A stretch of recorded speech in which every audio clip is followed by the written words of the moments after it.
बड़े पिछले थोड़ा था। अच्छा तुम्ही आंदोलनाचे सपोर्ट काय सांगतो पहिल्यापासून साहेब ते प्रश्न असा आहे ते हिस्ट्री नोटचा तुम्ही आज भेटायला आलात आणि पुष्पगुच्छ देऊन शुभेच्छा दिल्या काय सांगा मी मनोज दादा ठाकरे यांना ज्या ज्या वेळेस हॉस्पिटलला असतील आंतरवाडीला असतील त्या त्यावेळेस मी त्यांना भेटायला जातो की निवड आजच नाही तर नेहमीच मी भेटायला जातो त्याच्यामुळं असं काही हे नाही की मी सांगितलं की गॅलेक्सी हॉस्पिटलला आतापर्यंत मी 7-8 दिवस आलो असतो आंतरवालीला बी आंदोलन असो नसो तरी आमचे भेट नेहमी असते त्याच्यामुळे असं काही नवीन नाही आता isakal.com आहे देशातील नंबर 1 ची मराठी न्यूज वेबसाईट प्रत्येक अपडेटसाठी isakal.com ला नक्की भेट द्या पण मला एक सांगायचं की शासनाने जो JR काढला आणि मनोज दादांनी स्वतः सगळ्याच्या समोर तो वाचलेला आहे बघितलेला आहे मला वाटतं आता मराठ्यांना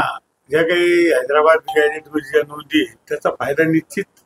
सगळ्याला होणार आहे असं की त्यांना पूर्ण न्याय दिलाय सरकारने की अर्धा दिलाय असं तुम्हाला वाटतं त्यांना पूर्ण न्याय दिलाय की अर्धा दिलाय मी काय म्हणतो आता त्यांनी सांगितलं आता जारंगे पाटलांना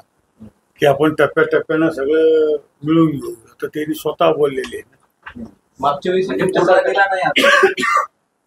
हे मनोज दादा जारंगे सांगतो नाही मागच्या वेळेस तुमच्या सरकारनं दिलं होतं तर त्यांना परत उपोषण करावं लागलं मी काय सांगतो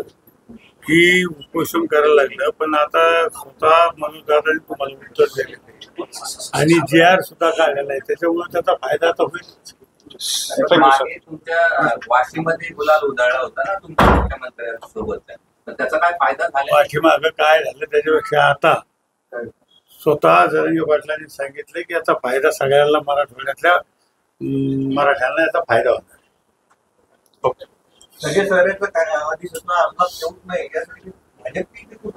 ते जरंगे दादा बोलतील सगळ्या गोष्टी मी नाही बोलणार पण ओबीसीचंही आंदोलन सुरू आहे ओबीसीचे नेते या JR बद्दल नाराजी व्यक्त करताय आंदोलन सुरू आहे त्या बाबतीत मला काही कल्पना नाही मी काही बघितलं नाही काही ठीक ओके थँक्यू महाराष्ट्रातील सर्व बातम्यांचे विश्वासार्ह व्यासपीठ